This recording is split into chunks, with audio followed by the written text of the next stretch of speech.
Un saludo, un nuevo día.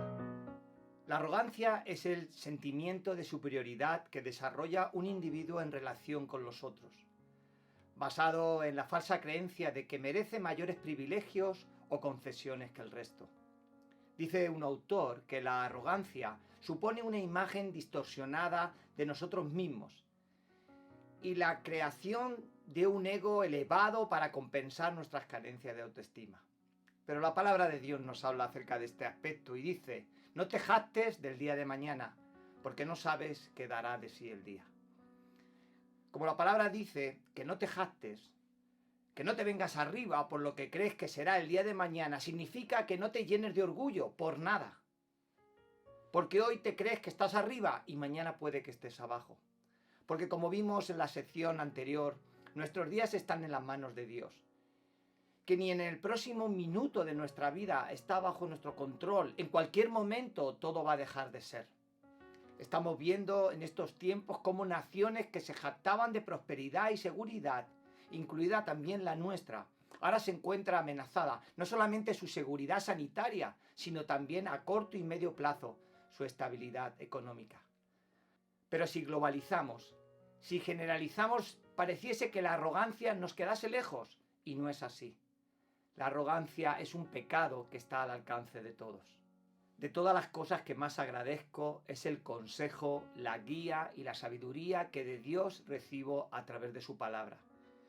Y esa sabiduría la podría explicar de manera muy sencilla respecto al tema que hoy estamos tratando. La palabra de Dios nos coloca en el lugar que nos corresponde. Su palabra nos da la sabiduría suficiente para entender que no hay nada de lo que podamos jactarnos. No nos podemos vanagloriar, regodearnos de nada, porque nuestras vidas y todo lo que tenemos es como el agua entre las manos, que se va sin poder retenerla. Porque la palabra del Señor nos da las claves para evitar la presunción y mantenernos en una perspectiva correcta. Pero hay quienes, como nos dice el salmista, que no ponen a Dios por su fortaleza, sino que confían en la multitud de sus riquezas y se mantienen en su maldad. Pero vamos a leer el pasaje de hoy y seguiremos reflexionando sobre él. Dice así la palabra del Señor: pero jactáis en vuestras soberbias.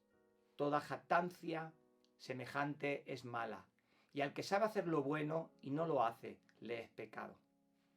En los tiempos que Santiago escribe esta carta, había mucha desigualdad y los ricos se vanagloriaban de que les iba bien. Como señala el dicho, de todo hay en la viña del Señor, y de todo había y de todo hay entre los que dicen que creen en Dios y dicen que ponen en él su fe. Hay de todo, pero abunda mucho los que, como dice el refrán, se bañan y guardan la ropa. Quiere decir esto que están en el plato y en las tajadas, con un ojo aquí y con otro allí, como diría Jesús, quieren servir a dos señores, y eso no puede ser. Por esto Santiago nos decía que quien se constituye amigo del mundo es enemigo de Dios. Entre la iglesia del primer siglo, a la que Santiago le escribe, habían cristianos que eran negociantes y se vanagloriaban, presumían de que les iba bien. Decían que conocían el mandamiento de Dios, pero miraban por encima del hombro a aquellos hermanos en la fe que eran de condición más humilde. Digamos que alardeaban de que eran prósperos, así como si prosperar en la vida fuese señal de que Dios aprueba nuestras vidas y métodos. Se olvidaban la manera más cristiana de gloriarse uno, como diría el apóstol Pablo, que es en la cruz de nuestro Señor Jesucristo.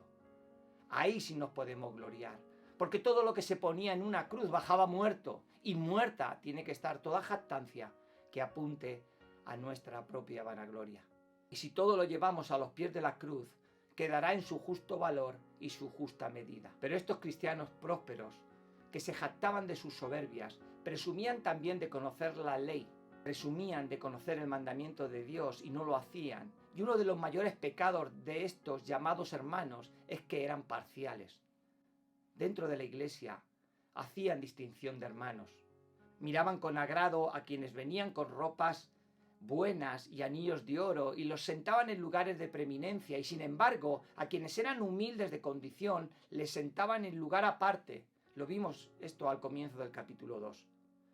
Por esto es que la exhortación principal de hoy es que quien sabe hacer lo bueno y no lo hace, le es pecado. No solamente se refiere a quienes se jactan o son presuntuosos, sino más bien aquellos que, diciendo que conocen todo el consejo que Santiago nos ha dicho hasta este momento de la carta, sabiéndolo y teniendo conocimiento de ello, no lo hacen o no lo ponen en práctica.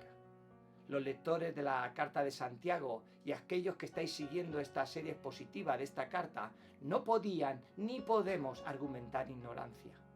Pues hasta aquí hemos visto que la epístola de Santiago está repleta de exhortaciones para hacer el bien y así poder agradar el corazón de Dios. Consejos para ser cristianos, que no solamente tienen fe, sino que además lo demuestran con obras de fe. Y hacer lo bueno, poner en práctica lo que Dios nos enseña por medio de su palabra, esto también es una obra de fe. Y a eso estamos todos siendo llamados. Que el Señor os bendiga.